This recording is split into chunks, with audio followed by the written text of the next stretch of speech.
Saudi আরবের রাজধানী রিয়াদে একটি সোফা কারখানায় ভয়াবহ অগ্নিকাণ্ডে ১৬ জন বাংলাদেশি প্রবাসীর মৃত্যু হয়েছে।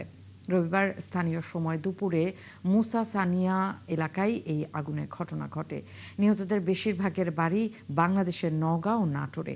এদিকে এই দুর্ঘটনায় শোক জানিয়েছে পররাষ্ট্রমন্ত্রী ও প্রতিমন্ত্রী। সৌদি আরব থেকে মাসুদ রানার তথ্য ও ছবিতে আরাফাত ইসলামের রিপোর্ট।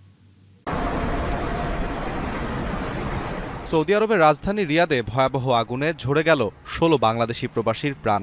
রবিবার স্থানীয় সময় দুপুর ২টা থেকে ৩টার মধ্যে মুসা সানিয়া এলাকার একটি সোফা কারখানায় আগুন লাগে।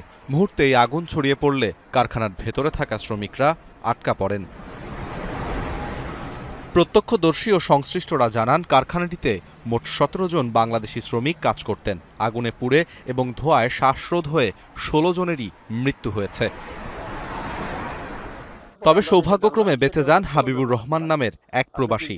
ঘটনার সময় তিনি কারখানার বাইরে থাকায় প্রাণে বেঁচে যান। জি, আমরা ওই কারখানায় ১৭ জন কাজ করছিলাম। তার ভিতরে আমি সেভ করার জন্য বাইরে আসছিলাম। আসার পরে জানতে পারলাম যে চলো মুস্তাদায় কারখানায় আগুন লাগছে। স্থানীয় ফায়ার সার্ভিস ও প্রশাসনের সহযোগিতায় দীর্ঘ ৬ ঘন্টার চেষ্টার পর রাত ৮টার দিকে আগুন নিয়ন্ত্রণে আনা সম্ভব হয়। নিহতদের মধ্যে ১৩ জনের বাড়ি নওগাঁ জেলার আত্রাই উপজেলায়। তাদের মধ্যে একই গ্রামের রয়েছেন ৪ জন। এছাড়া নাটোরের ২ জন এবং রাজশাহীর বাগমারা উপজেলার ১ জন। অগ্নিকাণ্ডের পর রাত ১১টার দিকে নিহতদের মরদেহ কিং সৌদ হাসপাতালের মর্গে নেওয়া হয়। এ সময় সেখানে উপস্থিত ছিলেন বাংলাদেশ দূতাবাসের লেবার কাউন্সিলর সহ ঊর্ধ্বতন কর্মকর্তারা। নিহতদের মরদেহ দেশে ফেরত পাঠানো সহ পরবর্তী প্রক্রিয়ায় বাংলাদেশ সরকারের সহযোগিতা কামনা করছেন সংশ্লিষ্টরা। মর্মান্তিক এই ঘটনায় নিহতদের পরিবারে নেমে এসেছে শোকের ছায়া।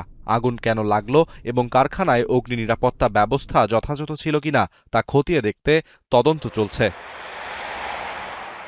আরাফাত ইসলাম, ৭১।